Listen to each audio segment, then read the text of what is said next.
దీపం ఉండగానే ఇల్లు చక్కబెట్టుకోవాలి.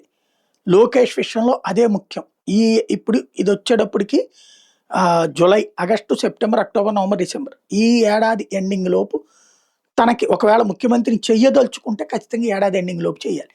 తర్వాత నెలల్లో, తర్వాత ఏడాది చేసినా కూడా తనకి ఊపిరి పీల్చుకునే సమయం ఉండదు. ఎందుకు ఈ మాట ప్రత్యేకంగా చెప్తున్నా అంటే ఇప్పుడు జూనియర్ ఎన్టీఆర్ పేరుని ముందు పెట్టింది డైరెక్ట్‌గా అయితే జూనియర్ ఎన్టీఆర్ కాదు.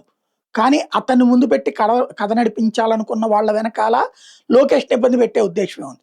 అట్లాగే ఈ మధ్యన తరచూ జరుగుతుంది. అంటే వరుసబెట్టి లోకేష్ ఆ మధ్యన హైలైట్ అయినవాడు. ఈ మధ్యన లోకేష్ పక్కకెళ్ళిపోయి మళ్ళీ చంద్రబాబు, పవన్ కళ్యాణ్ స్టేట్మెంట్‌లు హైలైట్ అవుతున్నాయి. అంటే లోకేష్ ఇక పరిశ్రమలు అలాగే తన శాఖకు సంబంధించినటువంటి పనులు మిగతాదే నడుస్తున్నది పబ్లిసిటీ పరంగా.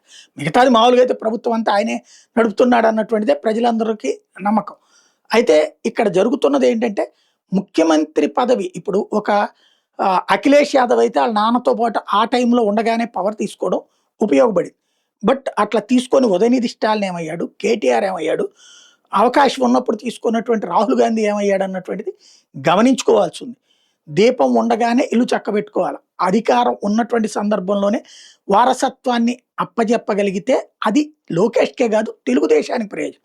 ఎందుకంటే రోజు పోయే కొద్దీ ఒత్తిడి పెరుగుతుంది. ఆ మనమే శాశ్వతం అనేటటువంటిది కేవలం మన నినాదాలకి, మన ఊహలకి 2019లో ఓడిపోతారని పొరపాటున ఎవరన్నా అనుకున్నారా ఆ రోజున? ఏ మీడియా అనుకోలేదు. ఈ ఓన్లీ జగన్ నమ్మాడు తప్పించి వైఎస్ఆర్ కాంగ్రెస్ పార్టీ వాళ్ళే నమ్మలేదు. అది కూడా 151 గెలుస్తాడు, 23కి తెలుగుదేశం పరిమితం అవుతుంది. అలాగే మొన్న జగనేగా తెలుగుదేశం అన్న నమ్మింది అన్ని సీట్లు వస్తాయని, ఏకంగా 164 సీట్లు వస్తే పథకానికి పడిపోతుంది అనేది. కాబట్టి ఇక్కడ నమ్మకాలు స్థిరం కాదు. ప్రజల తీర్పు జంజాటకంగా ఉంటది. ఎందుకంటే మనం హైదరాబాద్, బెంగుళూరు, చెన్నైల చుట్టూ మన బిడ్డలను అక్కడికి పంపించుకుంటే పరిస్థితుల్లో ఉన్నవాళ్ళం. ఇక్కడ వేగంగా అభివృద్ధి చెందాలని కోరుకుంటున్నాం. ఆ ఆకాంక్ష ఎక్కువ. అదే సందర్భంలో సంక్షేమం వదిలేయాలని కోరుకోవట్లేదు. కాబట్టి ఇవన్నిటి మధ్యన నలుగుతున్నప్పుడు ఏ క్షణంలో ఎటు మారిపోతుందో తెలియదు. ఇవాళ ఒకవైపు ఉంటుంది, రేపు ఇంకో వైపు ఉంటుంది. ఈ సిచ్యుయేషన్‌లో ఇప్పటికే అనుభవం గడించినటువంటి లోకేష్‌ని ముఖ్యమంత్రిగా కూర్చోపెడితే గడువు ఇచ్చినట్టుంటది, అవకాశం ఇచ్చినట్టుంటది. రేపటి ఎన్నికల్ని అతను నడిపించడానికి, అతని ఆధ్వర్యంలో జనం ముందుకు వెళ్ళడానికి అవకాశం ఉంటుంది. ఆలోచించుకోవాల్సింది.